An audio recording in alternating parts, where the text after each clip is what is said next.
It's Ashley from Obie and Ashley on K92.3 with Jason Aldean backstage at Country Thunder. Yeah, how are you? Good. It's good to see you again. Good to see you. Last time I saw you was in Vegas for the ACMs, and every time we catch up, I feel like something else, because you had just got your Jupiter house. Yeah. And being a Florida girl myself, beach girl, I'm like, oh, you got a Jupiter house. I'm so jealous. It's not actually Jupiter. We're about 30 minutes outside, 20 minutes outside of Jupiter. General area. But yeah, it's close enough that we shoot down. We got some friends there in Jupiter, so shoot down there and hang out. It's a cool spot. And we had some coworkers when I told them, they're like, yeah, he has a house down on the beach. They're like, do you think he can go out and have fun, or do people recognize you everywhere you go?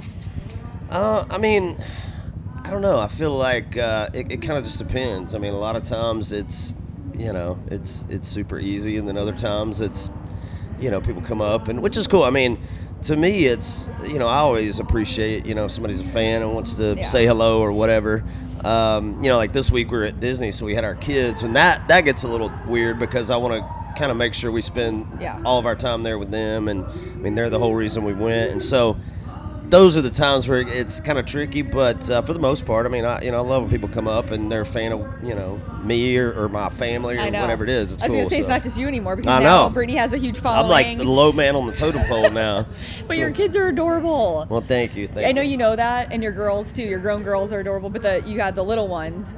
Are they not like models? Are you guys staying away from that world, because they could be? I don't know. Navy would be the one. She's got the personality for it. Memphis is he's a little more shy, a little more timid on everything. Navy's just, she's the one with the big personality and would probably do, any kind of pose you wanted her to do or whatever. Memphis, it'd be a little bit more of you'd have to bribe him for it. So I don't know. Obviously we think they're beautiful because they're our kids. Of course. And it's been fun, and it's basically like raising twins at this point. And I don't know. We've talked about maybe getting them into some modeling and stuff, but I don't know. We just up to the Memphis got his hair. I took him to get his hair cut not too long ago, and they jacked his hair up. So we're gonna have to press pause on the old modeling thing till his hair grows back out now. I know, but you guys were funny about it, because a lot of times parents will be like, "Oh no, it's fine," but you guys post it, you're like, "What the heck happened?" He needed a haircut. Memphis's hair was like long, and we were in the mall one day, and somebody came up and they were like, "Oh, how old are your girls?" And people would say that kind of stuff, and it drove me crazy because he's always got on a baseball cap backwards, and he's just got long hair.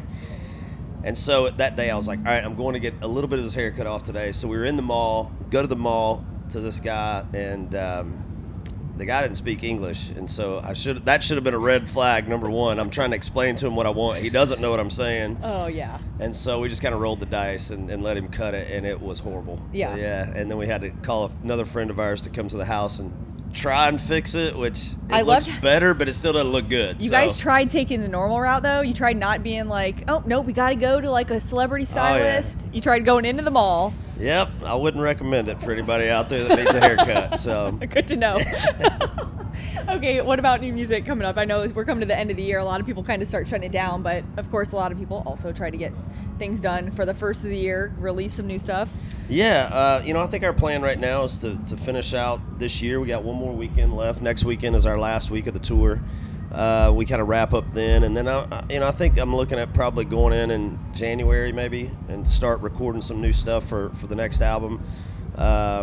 We've been kind of pretty swamped on the touring side of everything. And really while I'm out here just trying to find songs and things for the next album, and then finally in January we'll get a chance to go in and start working on some new stuff and see where that goes. I don't know what that means for the next album, but if we can find the songs and think that we have a great record, then who knows? Maybe next year we'll see. And you're at a point now where you want to make sure it's right. Yeah, for sure. And albums and we tour 6 months out of the year, and then we're off for about 6 months out of the year, which gives us time to go and record and do all those things. And so for me it's all about finding the songs, and once I feel like we have them, go in, record those, and kind of start working on the record. So that's going to happen, like I said, after the first of the year. Yeah. Okay, so can I just mention this right now? Because I know we're backstage and you aren't taking this stage for a few hours.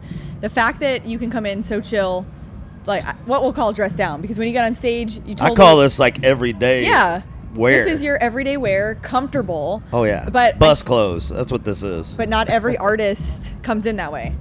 it takes a certain point, I think, in your career to get to that comfort level. Am I right? Maybe. You know, I think early on, you know, in an artist's career, they're trying to let everybody see them, you know, what they are as an artist, and you know, with that image and everything. And so, you know, I feel like for me at this point, you know, I've kind of established that, and you know, I don't play for another 4 hours, so I don't want to get ready coming here to do, you know, 15-minute interview and then go back, get comfortable again, then get redressed. So I'm just I'm at the point now where it's just I'm tired. I'm too exhausted to have to change clothes more than once a day. Yeah, I hear you. Well, we appreciate your time for still doing radio interviews and talking to us. Oh, I love it. I know one of the last things that we still play on the radio that you told us, I think you told me 5 or 6 years ago, was that you used to listen to K92.3 when your dad lived in Titusville. Yep.